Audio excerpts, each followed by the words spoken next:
Chapter 21, September 27th, 1793. At other places we found a parent dead, and none but little innocent babes to be seen, whose ignorance led them to think their parent was asleep. Richard Allen and Absalom Jones. A narrative of the proceedings of the black people during the late awful calamity in Philadelphia in the year 1793. Her mother was dead, broken in the eyes of Tiny Nell. Her name was the last bit of information I could get from her.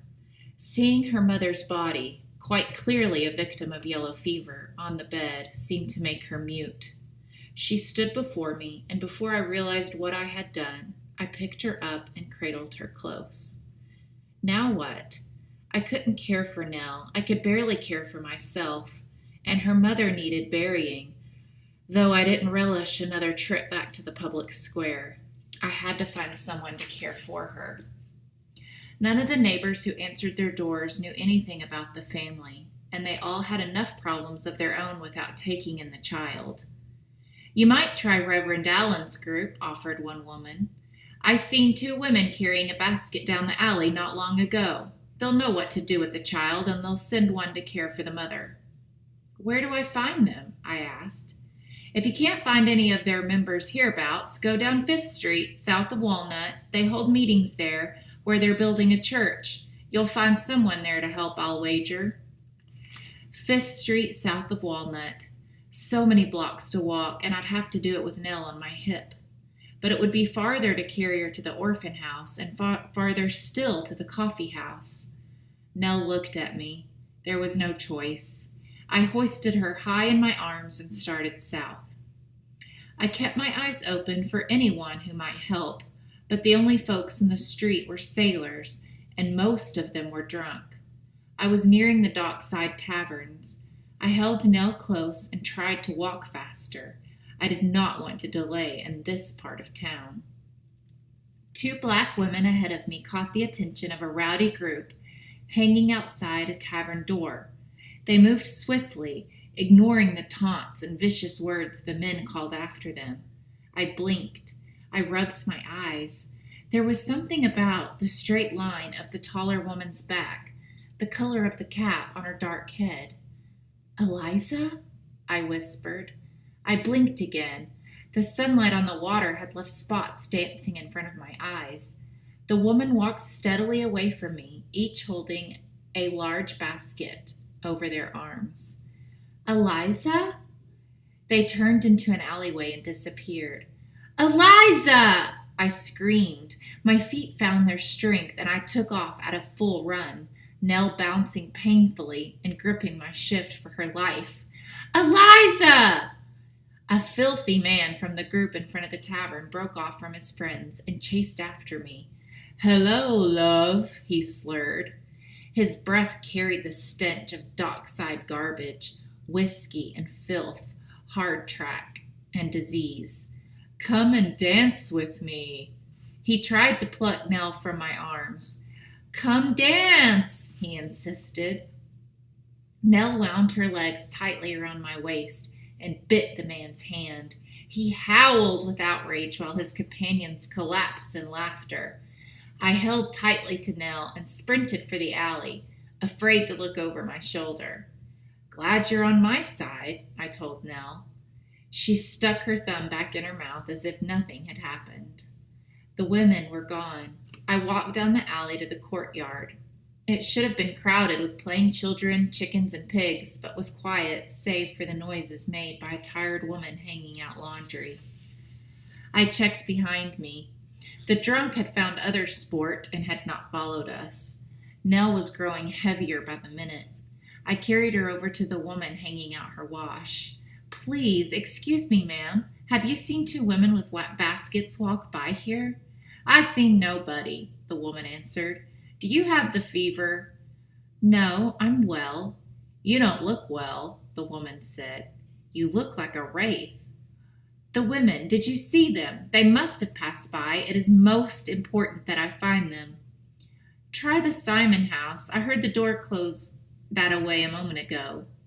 "Which one is the Simon house?" The woman pointed at a house that fronted onto the courtyard, then drew a stained coverlet from the tub at her feet. I paused in front of the yellow rag tacked to the door. Should I bring Nell in a house with fever victims? She blinked sea-green eyes at me. What a foolish question. The child has lived in a fever house for days, weeks maybe. I opened the door and rushed in. The parlor stood ready for company, with surprisingly fine furniture for the neighborhood, and a portrait on the wall. Thick dust coated the chairs and table, and a man's coat lay on the floor. I stood unsure of what to do next when I heard the murmur of voices and footsteps overhead. I gathered up my skirts and went up. Eliza? A young man leaned over his wife, fanning her face with a paper fan. Two silent children sat on the floor, gnawing hard rolls. Are you come from the apothecary? The man asked in a rasping voice. I shook my head. They promised to send Peruvian bark. It may save her yet. He shifted the fan to his other hand. Why, then, have you come? I'm looking for Eliza. I was told she was here. We have no Eliza here, he answered. I looked at the children again. Did two women just come to deliver those rolls? The man nodded. Saints, angels. They're from the Free African Society. God bless them. If one is the Eliza you seek, you might find her yet. They had several other homes to visit. I ran back to the street. Where could she be? I couldn't try each door or go in every house. What if she left one house as I entered another? There was only one solution.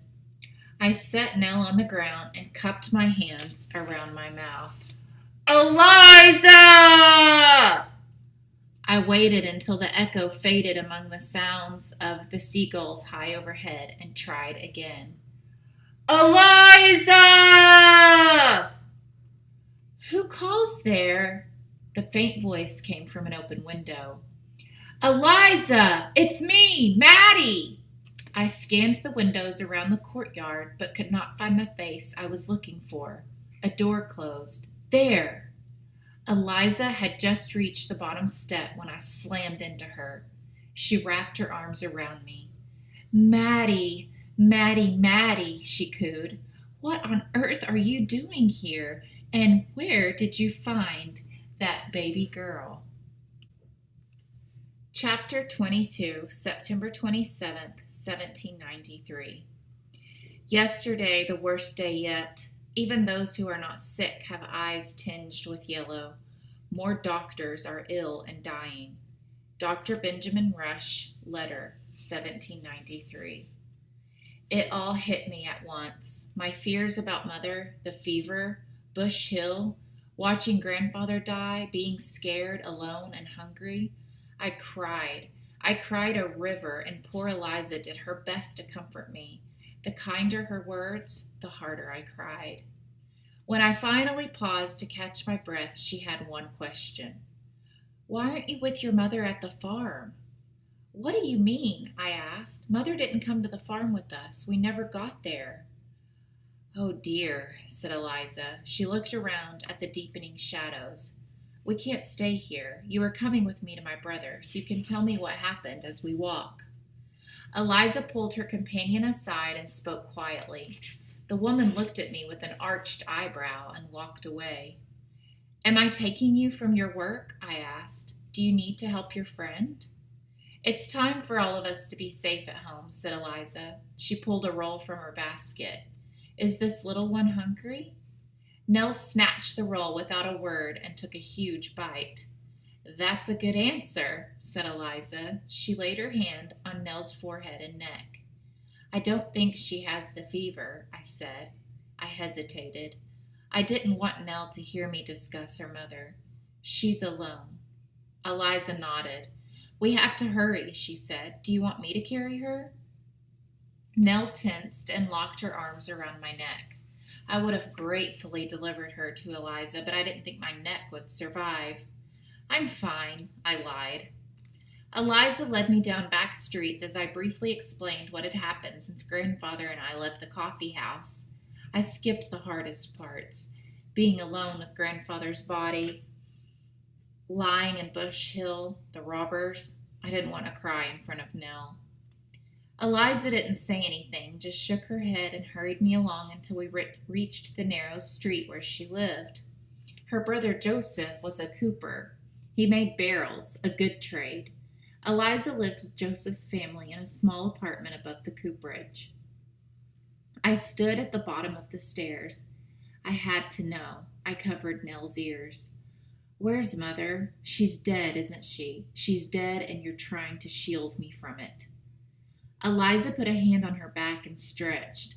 No, she's not dead. Don't think that for a minute. Last I saw her, she was recovering from the fever and bent on following you to the farm. The knot at the base of my neck loosened. I must go there then. I have to find her, Eliza.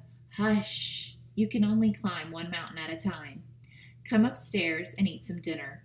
We'll think better with full bellies. I promise I'll tell you all I know. She led me up the stairs to a small set of rooms, dimly lit but clean-smelling and orderly. Joseph's wife died last week, Eliza whispered as we paused in the doorway. He mourns her something terrible. He is still in bed recovering. He's weak, but he'll survive. Thank the Lord the boys haven't taken ill. Plump-cheeked twins stormed Eliza as soon as she crossed the threshold. These are the boys. She hugged them tightly before disentangling herself from 4 arms. We have company, she said. This is Maddie, my friend from the coffee house, and Maddie's little friend Nell. Maddie, this is Robert, and this is William. The boys peered shyly at me, then hid their faces in Eliza's skirts. Nell mimicked them, hiding her face in my neck. If I didn't set her down soon, my arms are going to snap off at the shoulder. Is that you, Eliza? A tiny woman leaning on a cane slowly made her way into the room. Snow-colored hair framed a deeply lined face the color of aged mahogany. She looked to be the oldest person I had ever seen. The woman walked straight to me and poked my arm. Who's this? She demanded. As Eliza explained, the old woman harumphed and snorted. So, you gotta feed them too? She asked. No, ma'am, Eliza doesn't have to feed me, I protested, although that's exactly what I was hoping Eliza would do. We came across each other in the course of our errands. I'll need to go home soon. And Nell, I wasn't sure how to end that sentence.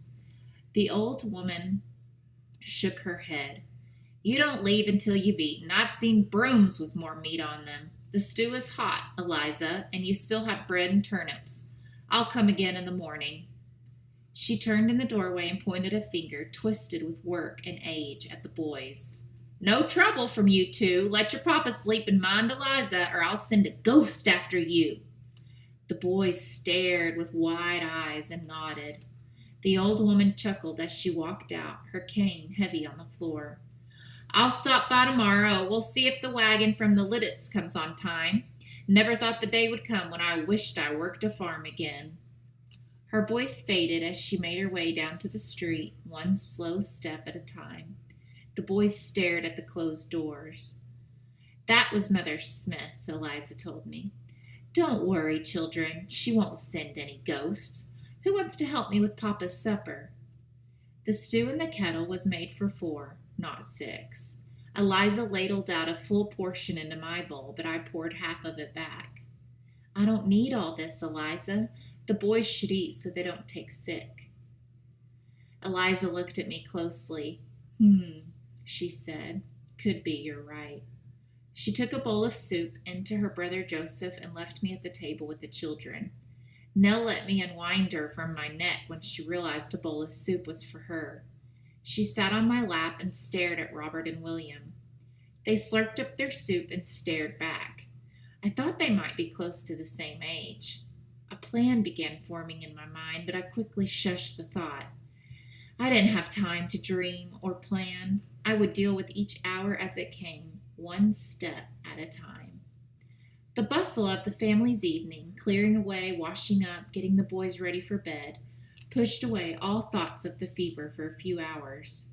Nell fell asleep in my lap shortly after dinner and didn't wake when I laid her on a soft quilt that Eliza spread on the floor. When the boys were finally asleep and Joseph was resting comfortably, Eliza set 2 chairs by an open window, handed me a mug of lemonade, and motioned for me to sit down. "Matilda Cook, it is time for the truth. You stay right there on that chair until you tell me what happened. Everything." I never could keep anything from Eliza. The story slid out with all the details: being abandoned on the road, struggling to care for grandfather, getting the fever, the garden, the intruders, grandfather's death. Talking about him brought back the tears. "I did everything wrong, Eliza. I couldn't make a decent meal for grandfather. I knew he wasn't well. His face was so red. I should have done something. Chased the intruders out, or better yet, not been such a baby and left the shutters open just because I was hot. It is all my fault." Eliza handed me a clean handkerchief and patted my hand until my sobs quieted. "Your grandfather was a wise man. You couldn't have saved him, Maddie. It was his time." I sniffed and took a shaky breath. "What happened after he died?" she asked. I filled in the rest of the story quickly, this strange day that began with a burial and ended with a homeless child in my arms. Eliza watched Nell sleeping. She lay curled on her side, clutching her headless doll. "You understand that she needs to go to the orphan house, don't you? You should probably go there yourself." My stomach tightened. "Please, Eliza, don't make me go. I know you think I'm a child, bigger than Nell, but a baby still, and that I need someone to tell me to wash my face and finish my bread." I struggled to control my voice. I'm not a little girl. I can take care of myself. "We'll talk about it in the morning. We'll talk about everything in the morning." Eliza rubbed her shoulders and stretched her neck. "Do you feel ill? Do you want to lie down?" I asked. "I'm just tired and I can't sleep yet. A woman's work is never done. Isn't that what the fools say? Here." She pulled a small pair of pants out of a basket at her feet and rummaged for a needle and spool of dark thread. "Robert and William are harder on their clothes than any dock worker I've ever seen. Stitch up the rips while I try to put this shirt back together. I'll tell you what I've been doing." I bit off a length of thread and slid it through the eye of a needle as Eliza talked. "A few days ago, Dr. Benjamin Rush wrote to Reverend Allen asking for help." "Reverend Allen from the Free African Society?" "The same. The doctors thought us Africans couldn't get yellow fever. Reverend Allen said this was a chance for black people to show we are every bit as good and important and useful as white people. The society organized folks to visit the sick, to care for them and bury them if they died." Eliza's voice drifted off as she caught a memory. She took a deep breath and picked her sewing up again. "Is that why you were visiting those homes this morning?" Eliza nodded. "Yes, Mother Smith takes my place minding the boys and Joseph.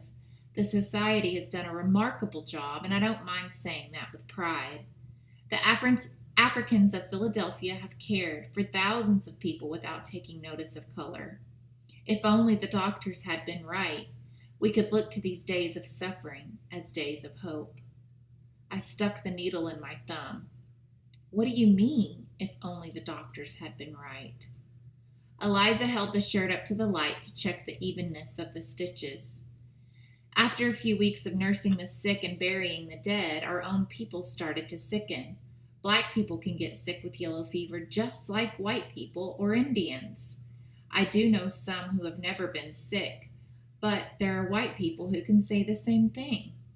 We stitched in silence, each deep in thought. "Are we going to die, Eliza?" I asked finally. Eliza snorted. "That's foolish talk. I'm not going to die. I have too much work to do. Mother Smith there, She won't go until she's ready and the Lord Himself asks for the pleasure of her company. Don't listen to the words of despair, Maddie. You must be strong and have faith. When will it end? For everything, there is a season, remember? When the frost comes, the fever will vanish. We just have to find a way to make it until then. Chapter 23, September 28, 1793. There is great distress in the city for want of cash. Friendship is nearly entirely banished from our city. Dr. Benjamin Rush, letter, 1793. Small children can give off powerful smells, particularly small children who don't know how to wake at night and use the chamber pot. When I woke on the quilt next to Nell, I smelled her, then realized she was soaking wet. I was merely damp. Eliza shook her head and chuckled. Babies are the same no matter what the color. You might as well wash the twins' bedding. They have a similar problem. There wasn't room in the small apartment to wash, so I scrubbed the quilt and blankets in the courtyard behind the cooperage. Robert, William, and Nell sat on the log and watched me, solemn as three old preachers. By the time the blankets were drying and I had washed the three smelly children, Eliza had gone out to care for the sick and Mother Smith had taken control. Mother Smith tapped her way around the room with her cane, circling me like a hawk. She made me rewash the breakfast dishes with near boiling water and complained that I left too much dirt behind when I swept. She snorted when she saw my stitching. She cackled out loud when I tried to comb the knots out of Nell's hair. Too bad my mother never met Mother Smith, I thought, as I beat a rug for the third time in the courtyard. They would have gotten along famously, complaining about me and out scrubbing each other. She did know how to tell a story. I had to give her that. She sat in Eliza's rocker with the children at her feet and told a tale of magic buckets and flying ships. The children were enchanted. I applied all my force to clean the burned bits from the bottom of the stew pot. Mother Smith hadn't said a word when the stew burned because I forgot to stir it. She didn't have to say a word. The way she lifted her chin as she turned away said everything. I was a complete failure. When the story was over, the boys trundled off to bed without protest. Nell climbed in my lap and fell asleep, sucking her thumb. I worked the knots out of her hair slowly and gently. My stomach rumbled underneath her. I had skipped supper. I figured my portion had been the one which stuck to the bottom of the pot. Mother Smith pulled her shawl on and prepared to leave. Do you think Eliza is all right? I asked. Shouldn't she have come home before dark? The pain doesn't go away at sundown, Mother Smith said. Eliza will stay where she's needed. Nell stirred and I patted her back. Don't love her, warned Mother Smith. Pardon me? I said, don't you fall in love with that baby girl. She's not yours. You can't keep her. You had any sense, you'd take her right down to the orphan house tomorrow and hand her over. Don't look back. That would be cruel, I said. She needs some sign to get over the shock of, I mouthed the words, her mother. Then I'll take care of her. Then I'll take her.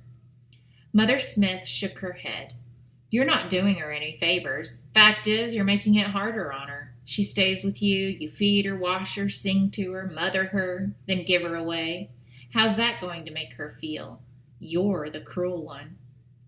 Her words dogged me through the night. At first I tried to ignore them. What did Mother Smith know about Nell or me? We were strangers to her. Nell needed someone to hold her. No one at the orphan house would do that. They'd sit her in a corner and scold her. But Mother Smith was right. I was being selfish, holding Nell close, showing her how to play catch with the twins. I needed her more than she needed me. How long would Eliza keep me? A day, maybe. A week if I were lucky? She had her own family to worry about. I needed to do right by Nell and go back to my own home. I had my feet under me now. I knew how to walk. One good thing about not being able to sleep was that I remembered to wake Nell and have her do her business in the chamber pot. I was just tucking her in long after midnight when Eliza came home. She was too weary to speak. I rose early and kept the children quiet by serving them breakfast outside. I didn't care if anyone thought it improper. Philadelphia was long past worrying about where children ate their bread, and Eliza needed to sleep. She joined us outside with a cup of tea when she finally woke. I don't know when I last slept so much, she said. Thank you for taking care of the children. She bent over to give Robert and William a kiss. You seem to have the day well in hand, Miss Mattie. She stopped. Nell was tugging at Eliza's dress. What do you want, Honey Bee? Nell pointed to her forehead. She wants you to kiss her like you did the boys, I said. Eliza's laughter sounded clean and strong. She swooped Nell off the ground and gave her a big hug and kiss on the cheek before setting her on the ground to play with the boys. The three of them were chasing a raggy-tailed rooster around the courtyard. I scuffed a pebble across the street. That rooster should be in a pen, I said. He might hurt the children. Nonsense, said Eliza. He won't hurt anything. Why is your face so long? I scuffed another pebble. I need to take Nell to the orphan house. The more I put it off, the harder it will be. Eliza sat on the stoop. Mother Smith has been talking to you. I nodded. She's right. I know she's right, but it's so hard to think about next week or next month. Look at her. She is happy today. I'm happy today. I don't think we're a burden, are we? Eliza shook her head. But, I can't just think about today. I have to think ahead. Even if Mother is alive, she won't want another girl child to raise up. She's only just finished with me, and heaven knows that was hard enough. And what if Mother isn't alive? I raised my hand as Eliza started to speak. You know, it's possible. I've tried to avoid thinking about it, but I can't. In any event, Nell needs to go. I don't want to, but it would be better for her. The rooster hopped into the air, flapping his wings and sending feathers everywhere. The children shrieked and ran in circles. Eliza stood up. If you've made up your mind, then we should leave right now. No telling what the future will bring. I'll get my hat. The boys can stay here with Joseph. I felt like a turncoat, a traitor. Nell walked between us for a few blocks, then asked me to carry her. She wasn't over losing her mother. That would take a long time. But she seemed content enough to be with me. I knew Eliza's eyes were on me, but she kept her thoughts to herself. I tried to force my thoughts away from the heartbreak. It was impossible. We walked past blocks of empty houses along streets that felt abandoned. I am not abandoning Nell, I told myself sternly. I'm doing the right thing, no matter how much it hurts. The orphan house appeared much too soon. It looked forbidding, though I knew that was nonsense. It was just a house, a building for unfortunate children. You are doing the right thing, I told myself. It's best for Nell. It's best for Nell. The woman who answered the door held one screaming infant in her arms and had two crying toddlers grabbing at her skirts. I had to shout to make myself heard above the noise. She bounced up and down, trying to quiet the child in her arms while patting the heads of the others. She looked like a carved whirligig toy with 6 flying arms and a hopping head. I've brought this girl, I began. My throat closed and tears welled up in my eyes. Don't be such a ninny, I scolded myself. Not another one, the woman's eyes widened. Shush, shush, I can't pick you all up at the same time, she said to the crying children, who all needed to blow their noses. She looked at me with desperate eyes. I'm sorry, that was rude. She shifted the baby to her other shoulder. Is that the girl? She motioned toward Nell with her elbow. I nodded. I still couldn't speak. A fever orphan? One more nod. Is there no one who could take her? This house is just bursting with children right now. Mrs. Bowles, she's in charge here. She's meeting with the mayor's committee right now, explaining how we need more space and more money to feed the little ones. One of the children at her feet pushed the other, who exploded into howls. The woman raised her voice to be heard. I told her the mayor's committee should hold his meeting here. Then they'd give us what we need. She bent down and tried to calm the injured child with her free hand. I cleared my throat. You don't have room for more children? This is better than the street, she answered, but we are very crowded right now. That's the truth. We can't send letters to relatives who might want to help because the mail isn't being delivered. She bent down and picked up the toddler who was crying the loudest. She had to raise her voice to be heard over the racket. If you know of anyone who will care for her, then you should take her there. This has become the house of last resort. Nell looked up at me, her eyes as clear as the sky. She trusted me to do what was right for her. I felt the grip on my heart relax. I looked to Eliza. Seems she's better off with you, Eliza noted. I wanted to dance. Thank you, I told the harried woman. Thank you, thank you. Good luck. Best wishes. Goodbye. I dashed down the steps before she could change her mind. Eliza struggled to catch up with me. Slow down, slow down. You'll wear yourself out walking that fast in the heat. I waited for her at the corner. I did the right thing, didn't I? You saw how crowded it is there. They would never comb her hair or tell her stories. She's better off with me, isn't she? Eliza stood with her hands on her hips. We are all better off together. That's what I think. Let's turn here. The street is shaded. The Ogilvies live down here, I said. Do you think they are still in town? I heard a few stories about them, but I don't know if they're true, Eliza said. Tell me, I begged.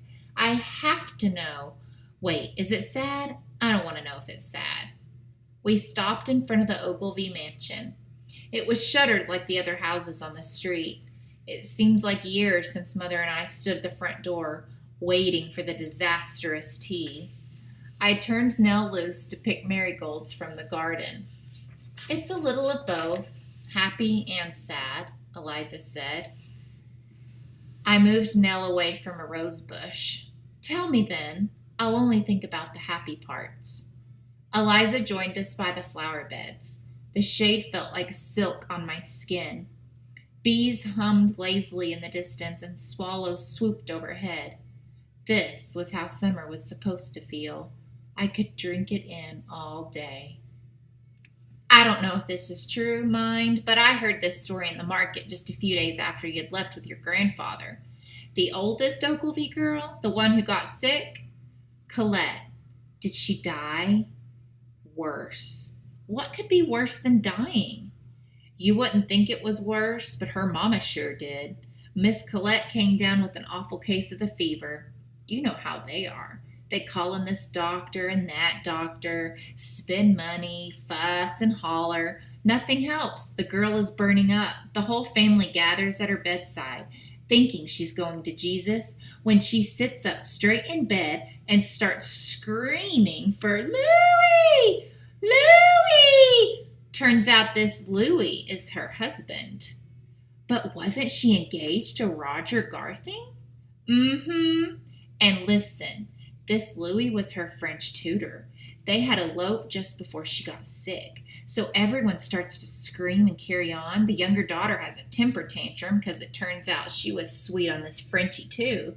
The mother faints and their little dog bites the doctor. One is not supposed to laugh at other people's misfortunes, but I could picture this scene in my mind so perfectly, it caused me to laugh until my sides hurt. Oh, gracious, I shouldn't. Please tell me no one died. Eliza laughed. No, they're all alive and making each other miserable. Too spiteful to die, if you ask me. They moved into some relative's house in Delaware. Poor things. The relatives, I mean. And Louis, the son-in-law, is with them. I heard Miss Colette sat herself in the middle of the street and refused to budge until her mother agreed that he could come home with them. Now stir your bones. That's enough storytelling and idling for one day. She peered down the street. Let's go home. We decided to stay on the cool street as long as we could. Nell skipped between us, seemingly free of worries and concerns. I was going through all the families I knew, trying to think of someone who might want to take in an adorable imp. Trouble was, I had no way of knowing which families still had parents. Nell stooped to pick up a daisy on the sidewalk. She held it up to me with a smile, and I tucked it into her hair. We took another step, and she found another daisy laying on the ground, not growing there. As I stood puzzling, 3 daisies floated through the air. Nell put her hands up to catch them and spun around laughing. Eliza, we've had strange weather this summer, but I've never known daisies to fall from the sky. We looked up. The houses around us had their shutters closed. Wait, look there! I pointed to a second-story window.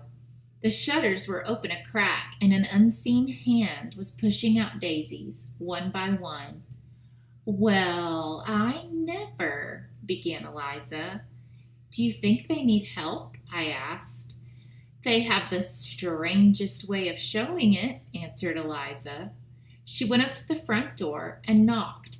No one came to the door, though we could both hear people moving within and talking. I guess they don't want company. Might as well be on our way. Wait! I looked up and down the street to get my bearings. This is the painter's house, Mr. Peel. You know, the one who gave all those strange names to his poor children. Rubens, Raphael, Rembrandt, and I don't know what other nonsense. A daisy fluttered to my feet. Eliza's eyes widened. That boy is apprenticed here, isn't he? She asked. She knew full well the answer. I looked up at the window. The shutter opened a bit wider and a handful of flowers drifted down. Something fell and crashed inside the house, then the shutter closed quickly. We should leave, advised Eliza. He has a knack for getting in trouble. I slowly helped Nell gather the flowers. I thought I saw a shadow move behind an unshuttered downstairs curtain. A tall, lean shadow. My heart tripped over the thought of Nathaniel Benson, and I smiled in spite of myself. He was alive and still sending me flowers.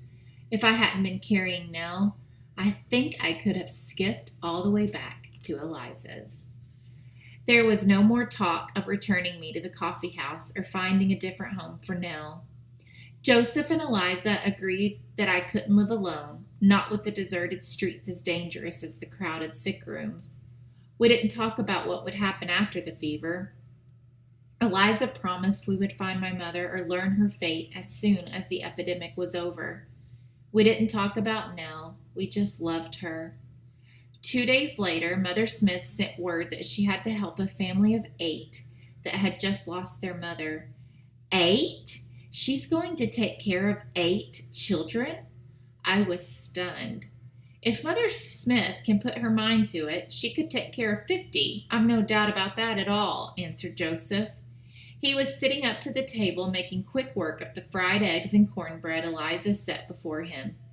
His strength was returning, along with his appetite. I took the bread from my plate and broke it into 3 pieces, which I handed to the twins and Nell. Every day, more towns prohibited travel to or from Philadelphia. Even prices higher than any in memory couldn't tempt farmers into the city with fresh food. I tried not to eat more than I absolutely had to. I tightened the drawstring of my skirts a bit more every morning.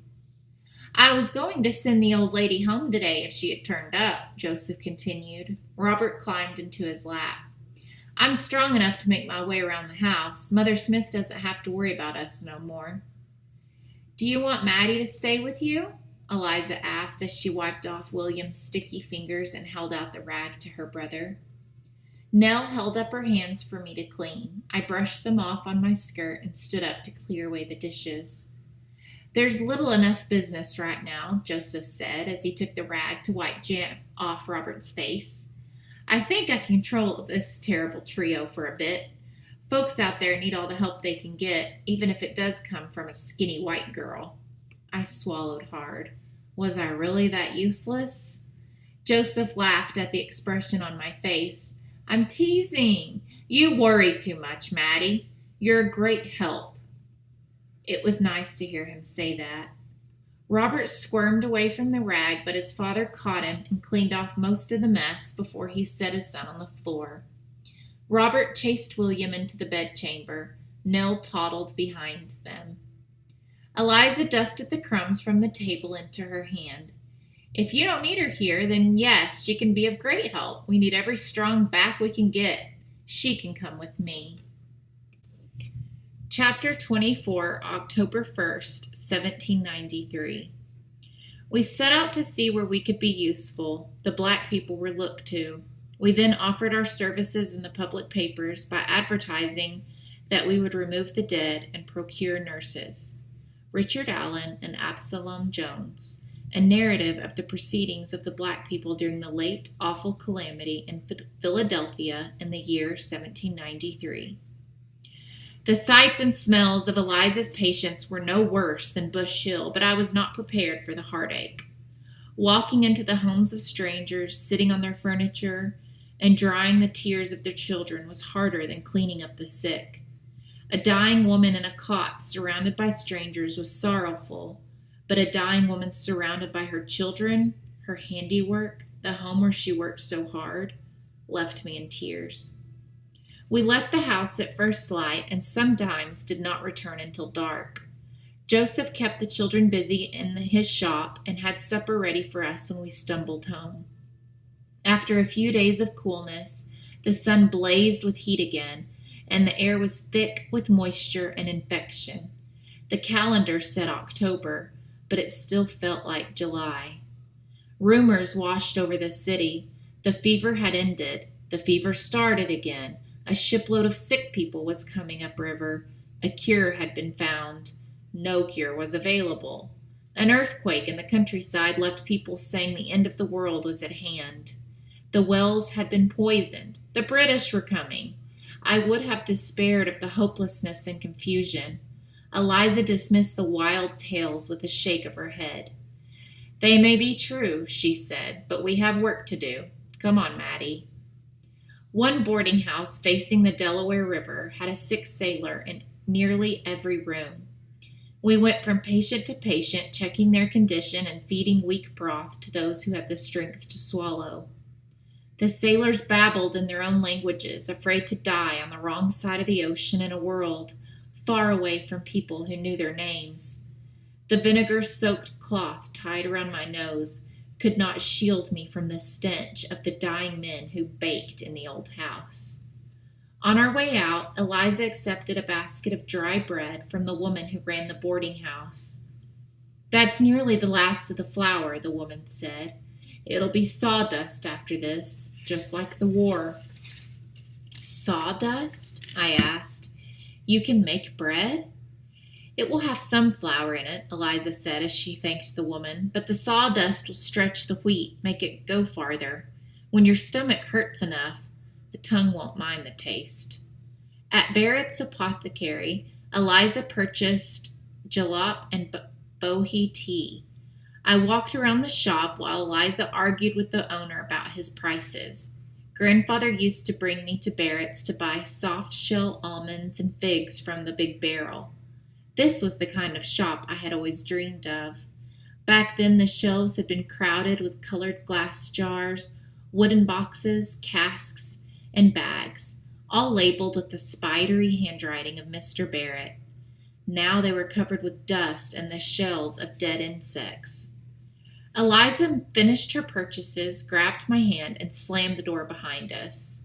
He's a scurrilous dog, that man, she muttered. Why do you say that? He seemed friendly enough, and he has the medicine you needed. The price of the jalap and tea has climbed to the clouds since the fever struck. If he really cared, he would charge a decent price instead of robbing the sick. Pharmacists and coffin makers are the only people who profit from this plague. Don't forget the thieves, I added. Eliza made a noise in her throat and squinted at the house numbers.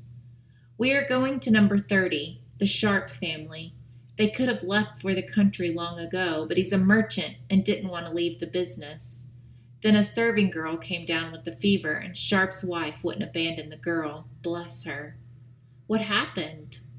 The serving girl recovered, but Mr. Sharp died. His mind went before the end, and he raged throughout the house like a mad bull, destroying all that he touched. Mrs. Sharp suffered a mild case, but is back on her feet again. She fears for her son and daughter. They are both ill and in bed. Here it is. Eliza headed straight for the stairs that led to the bedchambers overhead, but I stopped in the front hall to stare. The furniture lay in heaps of splintered wood and feathers. A looking-glass had been dashed to thousands of pieces, and the gilt frame torn apart. The curtains were torn from the windows, and a door was nearly ripped off its hinges. Mr. Sharp did not go gently to his grave. "Stop dawdling, Mattie," Eliza called from overhead. "Stoke the fire and set a pot of water to boil.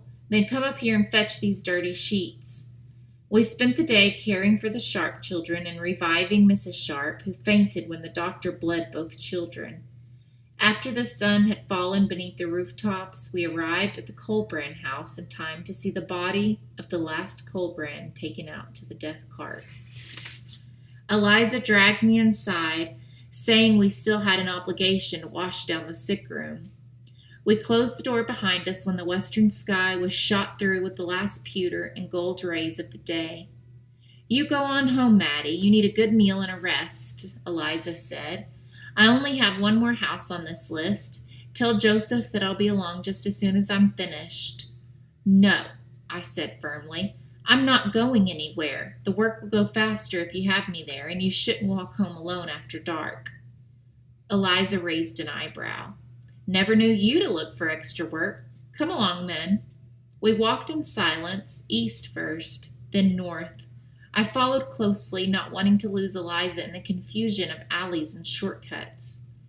"I haven't been here before," Eliza said. Another member of the society asked that I stopped in before retiring. "These women are seamstresses, so they live alone." She knocked politely on the peeling door, then entered. The Gundy sisters were both mending. They silently drank their broth and nibbled on the bread. Eliza helped each woman walk to the necessary and back while I aired out their mattresses. We washed the sisters' thin bodies and pulled clean shifts over their heads. One of the women tried to press coins into Eliza's hand, but Eliza politely refused and put the money back in the sister's shabby purse. My stomach grumbled as we mounted the stairs of the cooperage. I wondered what Joseph had cooked. He didn't have Eliza's cooking skills, but I wasn't fussy. Eliza breathed heavily as she labored ahead of me. How many more days could we carry on like this? The front room was dark except for the flicker of a small fire in the hearth. No supper-time smells welcomed us. I looked around for the twins and Nell. A log popped, and the sound echoed around the apartment like a gunshot. Joseph sat next to the fire, his face in his hands. He did not look up as we entered. "Joseph?" Eliza called sharply. "Joseph, what ails you? Are you feverish again? Are you chilled?" Joseph raised his face to look at his sister. Tears coursed down his cheeks. He couldn't bring himself to speak. Eliza grabbed his shoulders and shook him. "What happened?" she shouted. "Where is Robert? Where are William and Nell?" Joseph wiped the back of his hand across his eyes. I stepped back from the sadness in his face. It filled the room and threatened to pull me in. He pointed to the bedchamber. The twins lay next to each other on the bed, their eyes closed. They panted heavily, as if they had just come in from a romp outside. Nell lay on her pallet on the floor. She was feverish, but slept soundly. "Oh, sweet Jesus, not these little boys," cried Eliza. "Open that window farther, Mattie. We need some air in here." "It's already open all the way," I answered. It can't be, Eliza snapped. It's hot enough to roast a duck in here. She shouldered me aside and pushed up the sash herself. It would go no further. Do you want me to boil water? I asked. Yes. No! Eliza spun so that her skirts flared and clenched her fists against her head. We can't have a fire in here. The boys won't be able to breathe if it gets any hotter. Dear God, why take these children? I promised I wouldn't let them die. I stood in the doorway, not sure what to do next. Joseph hadn't moved from his stool. Robert moaned and reached his arm out until he found William. Eliza sat down and stroked Robert's forehead. She squeezed her eyes and covered her mouth as she struggled to control her anguish. It's cooler up at Bush Hill, I said. They don't have room, Eliza said fiercely. But it's cooler there, I repeated. The rooms have many windows that catch the wind. It's clean, and they have French physicians. Eliza shook her head. We have to do it ourselves. We will find a way to make them well again. I looked across the small room. The sound of the river came through the tiny window, along with the distant echo of voices. Windows, I thought. Windows in empty rooms, away from the river, away from the worst heat. The coffee house, I cried. Eliza, we'll take them to the coffee house. Chapter 25, October 14th, 1793. All is thick and melancholy gloom. Letter of Dr. Benjamin Rush, Philadelphia, 1793. Mother Smith sent a mule cart to the cooperage. I scrubbed the cart with boiling vinegar while Eliza gathered the drugs and herbs we would use to treat the children. Joseph prayed over his sons and Nell while we packed bed linens and blankets. When the cart was ready, we dragged the mattress down the narrow staircase and laid it in the cart. I carried Nell. Mama, she said weakly. I bit my lip and asked my heart to be hard. I couldn't help her if I fell apart. Joseph insisted on carrying each boy downstairs by himself, whispering while he tried to massage the pain from his sons' heads. He gently laid them on the mattresses and tucked them in so they wouldn't be jostled. Take care of them, he said hoarsely to Eliza. Aren't you coming? I asked. Joseph shook his head. They have a better chance away from me or anyone with the fever, he said. He'll be fine, and those babies will be fine, said Mother Smith resolutely as she patted Joseph's arm. The society will watch out for Joseph, Eliza. Don't you worry about him. Go on now. Go with God. Joseph's knees buckled slightly as he kissed the boys goodbye, laid his hand on Nell's head, and hugged Eliza. Mother Smith curled her fingers around his elbow. His tall frame leaned against her withered one as Eliza slapped the mule's rump and the wheels of the cart squeaked. The city was darker than I had ever seen. The moon had already set, but no light flickered in the whale oil lamps that lined High Street. The lamplighters had all fled the city or died.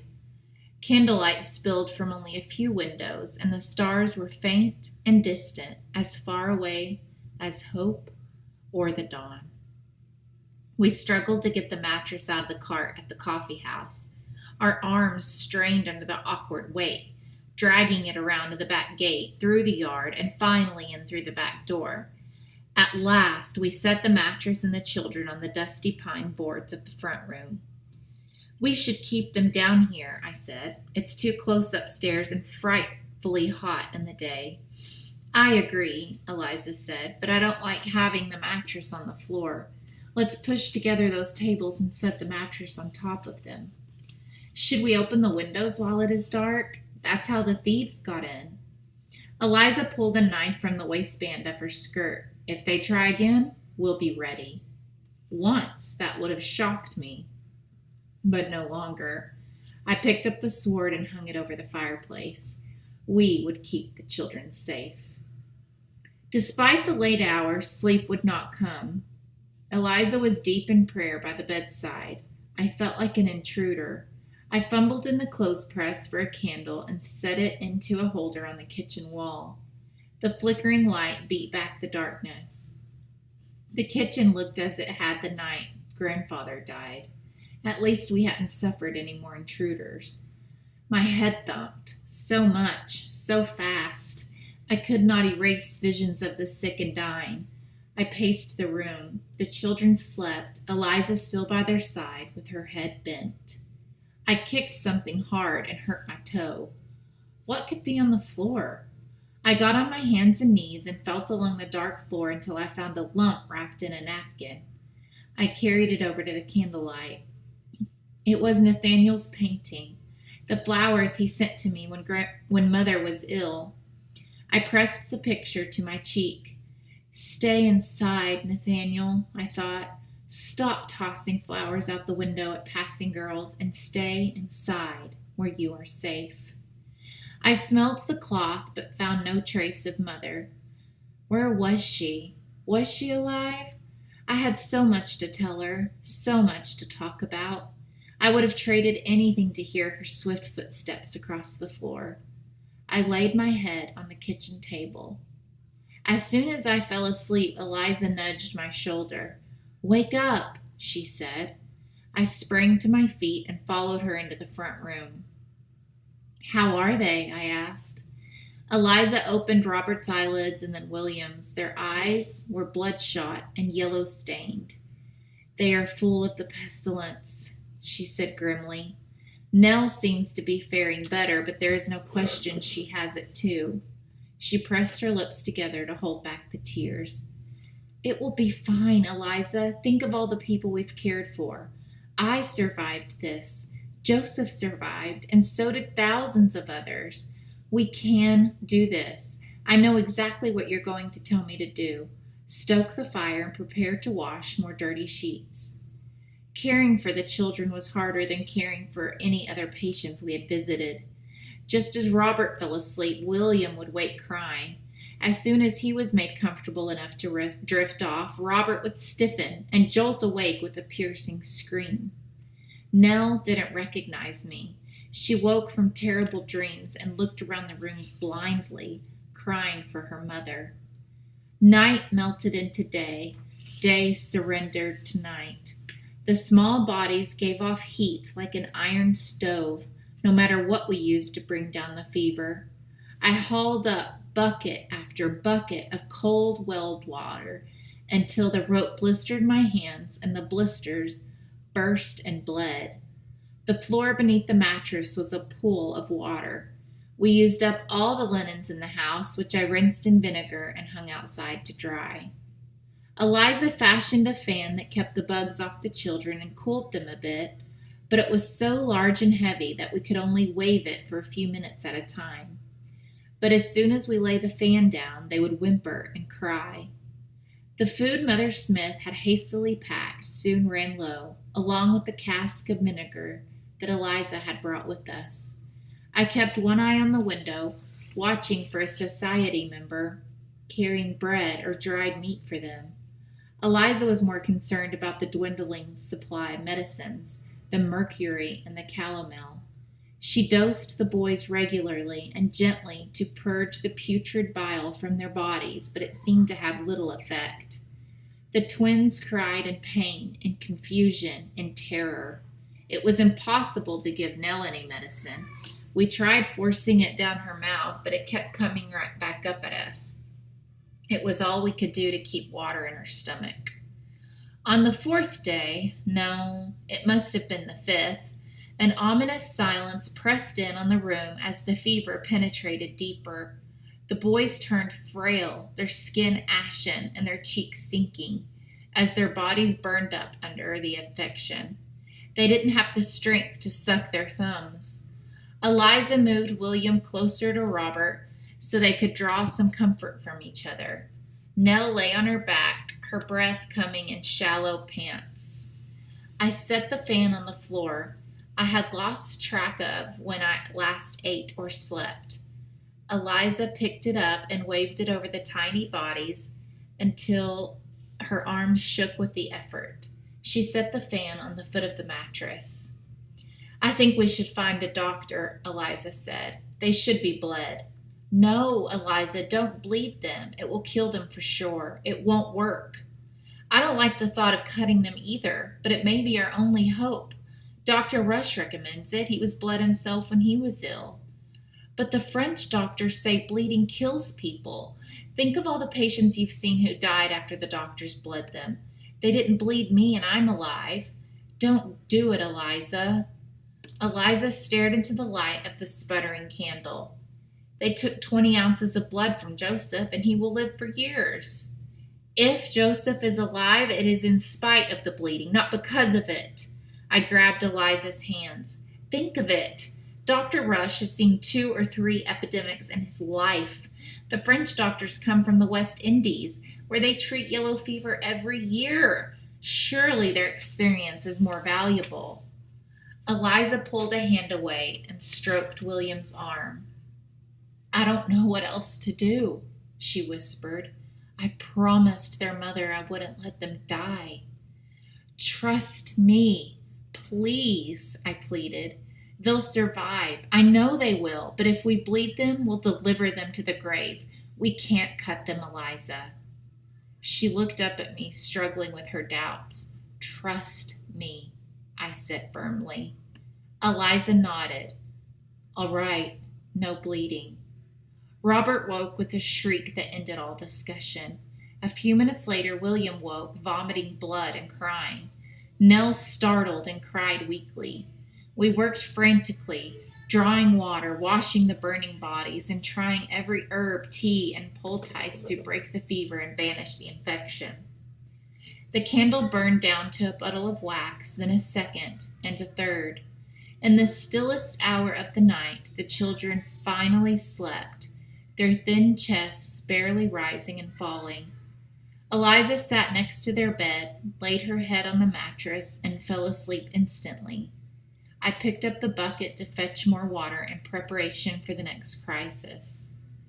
I hooked the handle of the bucket onto the rope and let it down into the well.